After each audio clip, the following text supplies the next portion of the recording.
Everybody's wondering about Nvidia and AMD. So today what we're gonna do in this video is tell you which one is the better company to invest in now and in the future. And at the end, I'm gonna tell you which one I own the most of. That's right, man. We're in the beginning of this AI thing, and these two companies are the behemoths of the space. And so what I want to do today is take out the confusion, tell you where to go at, tell you where I'm invested at, and how we gonna get this money. What's good, family? It's your boy, the Wall Street Trapper. Make sure you like, make sure you subscribe, and make sure you share this video out. Listen to me. Share this video out, because this one gonna change the game for us. All right, man, so today we are talking about Nvidia and AMD. We're talking about the two dominant chip companies in the AI space. They are needed, they are necessary. Not to mention that Lisa Su and Jensen Huang, the CEOs and founders of both of these companies, are cousins. That's right, they're cousins. So what we're gonna do right now is we're gonna break this video down, and we're gonna break it down in a way that no matter who it is listening to it, you can understand it. I'm gonna put some terms out there like ROIC, gross profit margin. I'm gonna put some terms out there that you really need to know when it comes to investing and breaking down companies. Why? Because these are terms that let us understand the profitability of these companies. And there's no way that you can invest in a company and not know the profitability of that company. Let's get to it, y'all. So first thing we're gonna look at on this chart is, on this whiteboard is market cap. So Nvidia has a market cap of $4.4 trillion. AMD has a market cap of $287 billion. So market cap wise, Nvidia is killing it by a landslide. Now, let's talk about market cap for a second. So here's how market cap goes. Every stock has so many outstanding shares. These are the shares that's able to be bought and traded on the market. As those shares consistently increase in value, stocks, then market caps of companies increase in value. Let's take this for example. Nvidia didn't put no new shares on the stock market, but because the stock keeps going up, then the market cap keep going up. So if Nvidia gets to maybe a $250 stock, this will probably be a $5-point-something trillion market cap company. You can't lose with it. You got to just believe in it. AMD, same thing. Now, that also goes for when the stock goes down. As the stock goes down, it actually loses market cap value, which is why you need to understand when you plan to buy a whole game, the biggest thing that you can always do is just hold for the long term.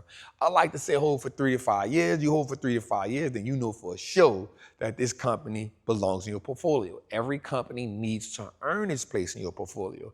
And how do they earn their place in your portfolio? Keep growing revenue. We're going to talk about that. We're going to talk about gross margins, operation margins, return on invested capital, free cash flow, cash, and how they've returned for the 5-year time span.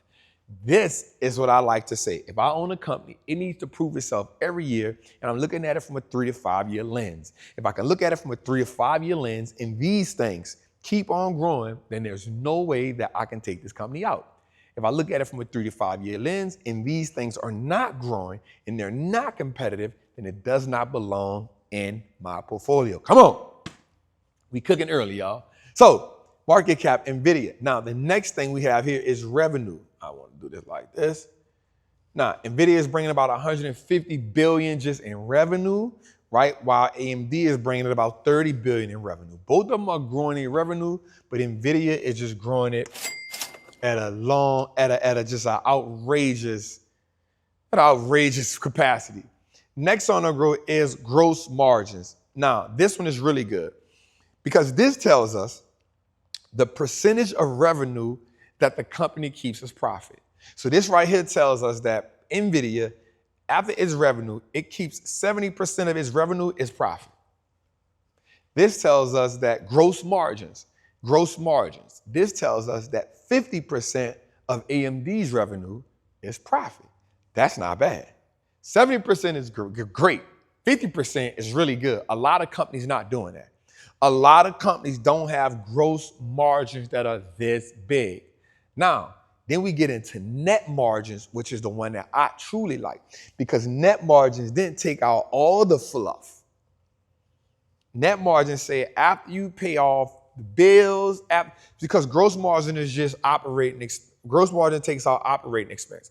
Net margin take out operating expense, dividend. It takes out everything. What percentage of this revenue is actually profit?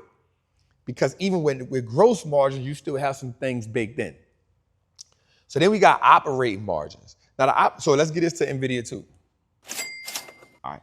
So then we got operating margins. Now, this one is really good. When we look at operating margin, we see 58% and we see 10%.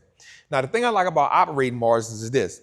This tells us what percentage of the company's revenue is left after paying off, watch this, cost of goods and operational expense. So let's break that down. What percentage of the company's revenue is left over after paying? Think about this. After Nvidia pays all their bills, they still have 58% of that revenue left over.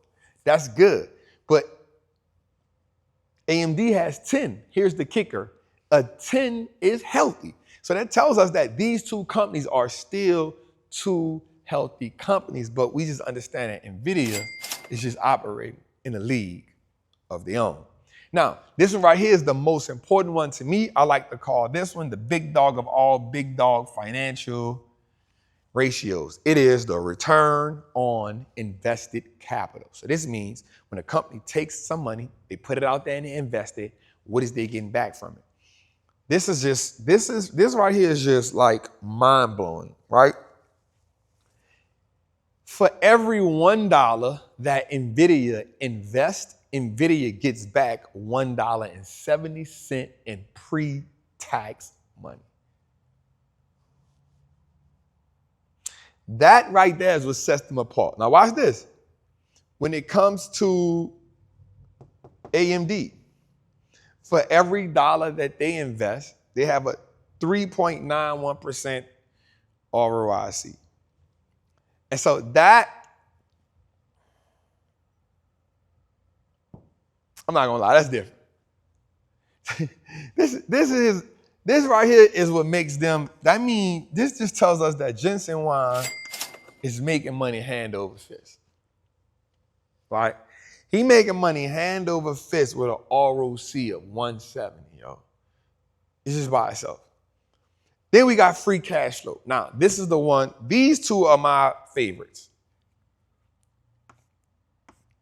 And the reason why these two are my favorites is because free cash flow is after they pay all the bills, how much cash they got left on hand after they pay all the bills. On average, Nvidia has about $72 billion.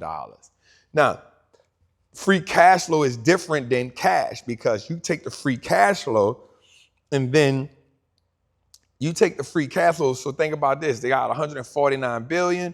Then they produced $72 billion in free cash flow. So what that means is after they pay off everything, they have $72 billion floating around. So what they do is they take that money. Remember, Nvidia does pay a small dividend. They put that money in research and development. They do so many different things with that money, help them to grow the business. This is good. Another one you can look at is called retained earnings. So that's sweet too, right? So $72 billion in free cash flow is just another level. The next thing I like to look at is how much cash does a company have on hand? And the reason why that's important is because anything can happen, right? Anything can happen. A pandemic can happen. And what happened when we had the pandemic? People was doing what? Companies was doing what? Cutting their dividend, suspending their dividend, not paying a dividend at all. But you had sweet companies like Costco increasing their dividend. You had some amazing companies doing some amazing things. And so right now, Nvidia has $54 billion in cash on hand. That is good. $54 billion. Now, of course, you got companies with $100 billion. You got companies with a lot of money. Apple has almost $100 billion, right? They used to be the one with the most company. Now I think it's Microsoft, Google, companies like that. But Nvidia has $54 billion in cash. Now, I want you to make that make sense. This is why they can do some of the things that other companies can't do. One, because they have great margins. Two, they have great operation margins. Three, when they invest money, they get on average $1. But just think about this. Usually if you invest $1, you get $1 back. It's 100% return. They invest $1 and get 100 and that's crazy. That's crazy. So the one that is really good, this shows the outperformance, so we got to give that to them too. And then we give that to them too. The one that really tells the tale though is 5-year performance. Now, what I will say is 20% is not bad. That is good for me. In 5 years, if a company can give me 100% or more in 5 years, I love it. It's sweet. That is a great investment.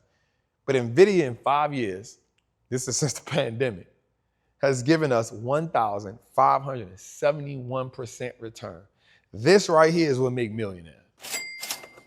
This the one right here that make millionaires. And here's what I want to understand about this. Nvidia is such a powerhouse. Nvidia is such a company of the future. Nvidia 100%, listen to me well, Nvidia 100% will not only lead the AI revolution, Nvidia 100% will lead us into the new revolution of the world. When it comes to AI, when it comes to everything, technology, Nvidia will 100% be the big dog in this space. And then what they're doing is they're buying other small companies. Now, don't get me wrong. AMD is definitely going to be a runner up. Now, shares just fell hard because they didn't have so good of an earnings. I think they'll bounce back. Lisa Su is still growing. She learned from her big cousin. But also you got companies like AVGO, Broadcom, big players in the space. But nobody can do what these people do. Nobody can do what Nvidia does, and they got earnings coming up on the 27th. I promise you, this company right here, you want to put as much, every time they get a dip, you want to buy. And I told people when Nvidia hit $83, I said, hey, you need to be here. This is where you need to be investing at. $83, this is where you need to be investing at. No way around it. So, Nvidia, back on the market. They lead in market cap. They lead in revenue. They lead in gross margin. They lead in operating margin. They lead in ROIC. They lead in free cash flow. They lead in cash on hand. They lead in 5-year return. Let's cancel the debate on AMD and Nvidia. Two solid companies, but Nvidia is surely the big dog. It's your boy, the Wall Street Traveler. Make sure you like, make sure you subscribe, make sure you share this out, man. And let us know in the chat, how can we help you more? Salute.